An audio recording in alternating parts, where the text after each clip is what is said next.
बिस्मिल्लाहिर्रहमानिर्रहीम। अस्सलाम वालेकुम नाजरीन, आज इस वीडियो में बहुत ही ख़ास टॉपिक पर हम बात करेंगे। जी हाँ, आज की वीडियो का उन्वान है बीवी से मिलने का शरीयत में तरीका। ये वीडियो आखिर तक ज़रूर देखिएगा और हमारी बात को ज़रा ध्यान से सुनिएगा। दोस्तों, मियाँ बीवी के ताल्लुक से कुछ ऐसे मसाइल हैं जिनका जानना ज़रूरी है, मगर वो नहीं जानते क्योंकि दीनी किताब हम पढ़ते नहीं हैं और आलिम से पूछने में हमें शर्म आती है। मगर अजीब बात है, मसला पूछने में तो हमें शर्म आती है, मगर वही गैरत उस वक्त मर जाती है जब दूल्हा अपने दोस्तों को और दुल्हन अपनी सहेलियों को पूरी पूरी रात की कहानी सुनाते हैं। खैर, ये वीडियो मैसेज अपने पास रखें और अपने दोस्तों और अजीजों में जिनकी शादियां हो चुकी हैं या होने वाली हैं, उन्हें तोहफे के तौर पर ये वीडियो जरूर भेजें। नाजरीन, हजरत इमाम गजाली फरमाते हैं कि जमा यानी सोहबत करना जन्नत की लज्जतों में से एक लज्जत है। हजरत जुनैद बगदादी ने फरमाया कि इंसान को जमा की ऐसे ही जरूरत है जैसे ग़िज़ा की, क्योंकि बीवी की तहारत का सबब है। हदीस पाक में आता है कि जिस तरह हराम सोहबत पर गुनाह है, इसी तरह जायज सोहबत पर नेकियां हैं। उम्मुल मोमिनीन सैयदा आयशा सिद्दीक़ा रज़ियल्लाहु ताला अन्हा से मुरावी है कि हुजूर नबी करीम सल्लल्लाहु अलैहि वसल्लम इरशाद फरमाते हैं कि जब एक मर्द अपनी बीवी का हाथ पकड़ता है तो उसके नामे आमाल में एक नेकी लिख दी जाती है, और जब उसके गले में हाथ डालता है तो 10 नेकियां लिख दी जाती हैं, और जब उससे सोहबत करता है तो दुनिया और माफिया से बेहतर हो जाता है, और जब गुस्ले जुनाबत करता है तो पानी जिस जिस बाल पर गुजरता है तो हर बाल के बदले एक नेकी लिखी जाती है, और एक गुनाह कम होता जाता है और एक दर्जा बुलंद हो जाता है। इसी तरह हजरत अब्दुल्लाह इब्न मसऊद रज़ियल्लाहु ताला अन्हु से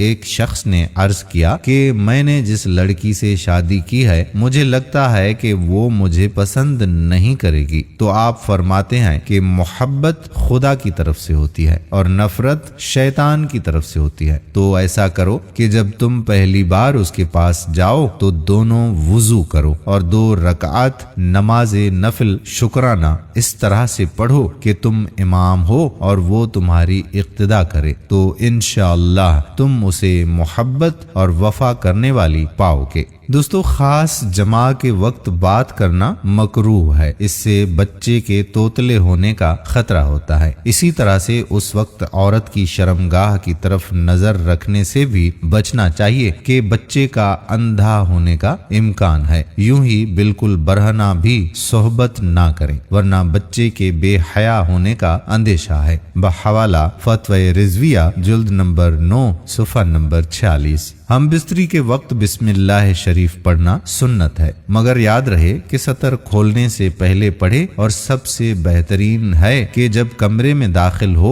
तब ही बिस्मिल्लाह शरीफ पढ़कर दायां कदम अंदर दाखिल करें। अगर हमेशा ऐसा करता रहेगा तो शैतान कमरे से बाहर ही ठहर जाएगा, वरना वो भी आपके साथ शरीक होगा। बहवाला तफसीर नईमी जिल्द नंबर 2 सफ़ा नंबर 410। आला हजरत फरमाते हैं कि औरत के अंदर मर्द के मुकाबले में 100 गुना ज्यादा शहवत है, मगर उस पर हया को मुसल्लत कर दिया गया है। तो अगर मर्द जल्दी फारिग हो जाए तो फौरन अपनी बीवी से जुदा ना हो, बल्कि कुछ देर ठहरे फिर अलग हो। जमा के वक्त किसी और का तस्वुर करना भी जिना है और सख्त गुनाह, और जमा के लिए कोई वक्त मुकर्रर नहीं। हाँ, बस इतना ख्याल रहे कि नमाज फौत ना होने पाए, क्योंकि बीवी से भी नमाज और रोजा, अहराम और एतकाफ, हैज़ नफासत और नमाज के ऐसे वक्त में सोहबत करना कि नमाज का वक्त निकल जाए हराम है। मर्द का अपनी औरत की छाती को मुंह लगाना जायज है, मगर इस तरह के दूध हल्क से नीचे ना उतरे, ये हराम है। लेकिन ऐसा हो भी गया तो तौबा करे, मगर इससे निकाह पर कोई फर्क नहीं आता। बहवाला दर मुख्तार जुल्द नंबर 2 सफ़ा नंबर 58 और फतवा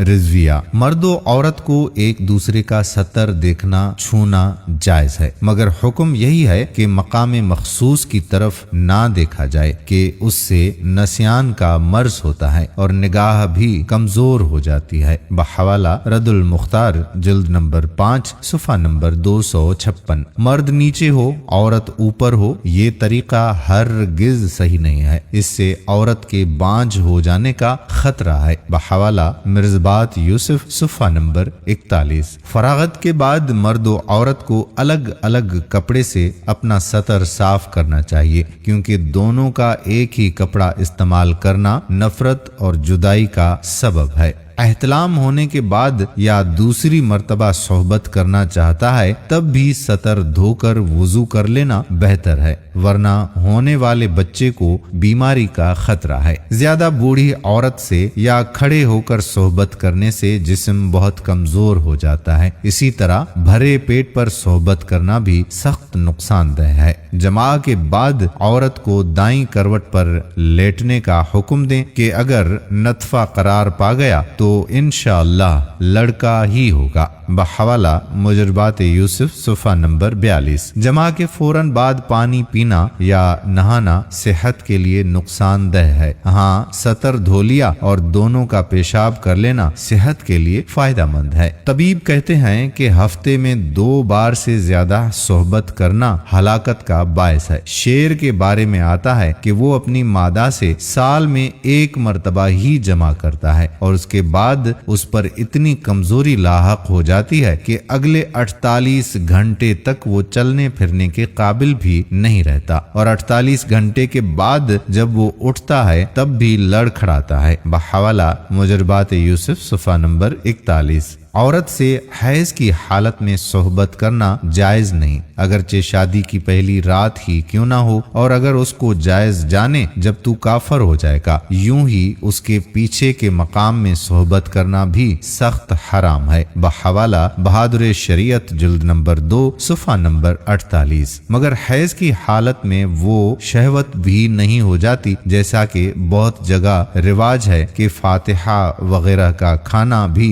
نہیں بنانے دیتے، یہ حالت ہے، بلکہ اس کے ساتھ سونے میں بھی حرج نہیں جبکہ شہوت کا خطرہ نہ ہو، ورنہ الگ سو جائے۔ فتوی مستفیہ جلد نمبر 3 صفحہ نمبر 13۔ قیامت کے دن سب سے بدترین مرد و عورت وہ ہوں گے جو اپنی راز کی باتیں اپنے دوستوں کو سناتے ہیں۔ بحوالہ مسلم جلد نمبر 1 صفحہ نمبر 464۔ عورت سے جدا رہنے کی مدت 4 مہینے ہے، اس سے زیادہ دور رہنا منع ہے۔ اعلیٰ حضرت فرماتے ہیں کہ حمل ٹھہرنے سے روکنے کے لیے دوا یا کوئی اور طریقہ استعمال کرنا یا حمل ٹھہرنے کے بعد اس میں روح پھونکنے کی مدت 120 دن ہے، تو اگر کسی عذر شرعی مثلا بچہ ابھی چھوٹا ہے اور یہ دوسرا بچہ نہیں چاہتا تو حمل ساخت کرنا جائز ہے، مگر روح پکڑنے کے بعد حمل گرانا حرام اور گویا قتل ہے۔ بحوالہ فتوی رضویہ جلد نمبر 2 صفحہ نمبر 524۔ اگر تغراہ میں قرآن کی آیت لکھی ہے تو جب تک اس پر کوئی کپڑا نہ ڈالا جائے اس کمرے میں صحبت کرنا یا برہنہ ہونا